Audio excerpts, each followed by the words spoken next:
Hello, this is Alex, and I just finished some new bases. I wanted to share them with you. I'll introduce you to the new project I'm working on, show you the 4 bases I have completed, and discuss the technique that I'm using for these bases. So, I'm starting a new project, and I'm calling it the Leftover Crusade Project. Might rename it later, but I'm calling it the Leftover Crusade Project because I have a ton of leftover Victrix Dark Age figures and ancient figures that I bought about 2 years ago, and I just haven't used them for anything yet. I've used part of the kits, but there's quite a bit left over. So, Victrix kits, they're just so substantial. You get a ton of stuff, ton of figures, ton of extra pieces. So I wanted to use them up on a project that I cared about.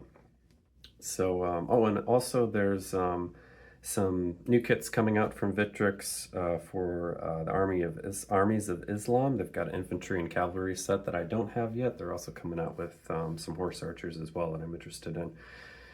So that's one reason why I'm calling it the Leftover Crusade Project. The other reason is that about 2 to 3 years ago, Martin from the channel Seventh Son did an excellent detailed documentary of his project.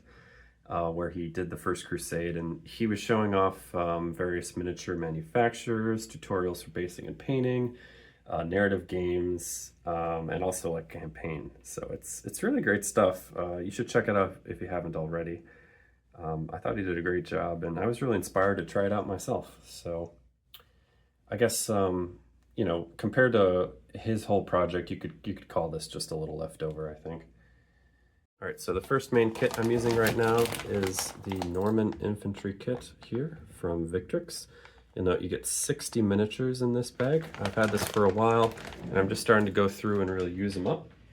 And I'm also going to be showing you miniatures from their Norman Crossbowman kit. This one as well. So those are the 2 ones that I'll be basically showing you here today. So let me show you the infantry first. So I've only done 1 base of the infantry, and here they are. And as you can tell, I'm not using my big 18 centimeter wide bases here. I'm just experimenting with a more flexible basing system, very similar to Martin's actually. So this would probably represent 1/3 of a unit if I'm going to do it that way. So I could probably slot in an extra base on either side. We'll see how I like it. So far, so good.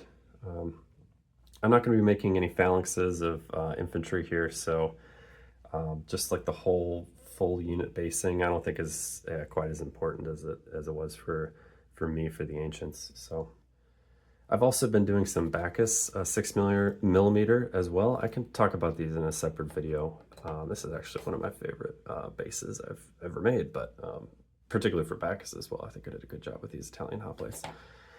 Yeah, I can show that at some other points, and it's given me some perspective on basing and sizing and what you're trying to get out of the hobby.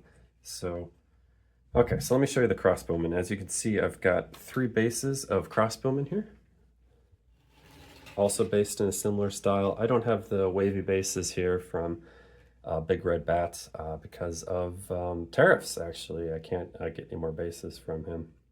From is it Simon? I think it's Simon Miller. So maybe that'll change at some point. But I also have extra bases as well as figures. So using those up as well, not a big problem. These are 60 millimeters by 60 millimeters, and so let me show you them up close. Did the same technique on the actual base, which I can share with you. Oh, I should probably finish that one up a little bit. It's just drying right now. I got excited and I want to make a video about it, so I might touch these up a little bit more later. But they're good enough for YouTube. Yep, here's the middle one. So you'll note there's a mix of armored and unarmored folks. And I'm trying to put the armored guys up in front as well. I like the way these guys came up, especially the armored guys. So you'll note that these figures from Victrix are quite detailed. Let's see if I can. There we go. Sorry about the lighting earlier. And yeah, if you can really get those details and get some nice contrast in there, the figures I think are great. And I even did little dots for their eyes as well, just to add a little bit to them. So I'd say these are some of the better figures I've ever done. These armored guys in front, I think they came out really well. Okay, so let's do the in-depth chat of the video. I tend to have these, especially for my older ones. So the topic here is going to be, what equipment do you put on your miniatures? You know, do you completely deck them out, or do you go minimalist? I'm talking particularly about multi-part plastic here, but I suppose it could apply to any other ones where you could just start putting stuff on their belts, you know? So back when I was first starting out the hobby, like 2 or 3 years ago, I wouldn't bother putting anything on my figures. You know, if they have a drawn sword, I wouldn't even give them a scabbard. If they had a bow and arrow, you know, no need for a quiver or a sidearm. You know, that just clutters the figure. But now I have to deck out my guys with their appropriate equipment, or it just doesn't feel right for me. So, you know, you'll notice here that they have their bolt bags and sidearms, except for this guy. Actually, I still got to put some on that guy who's bending over and reloading his crossbowman. Also, fun fact, I put him facing the wrong way, so he actually looks like he might be left-handed.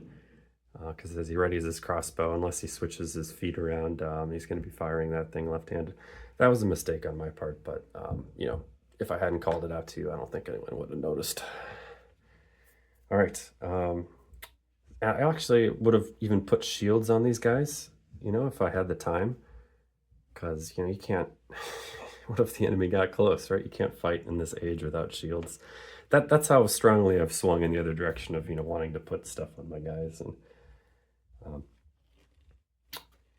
I will say, though, in reference to this new philosophy of mine, I did this figure right here. Sorry, let me zoom in for you. There you go. This figure right here.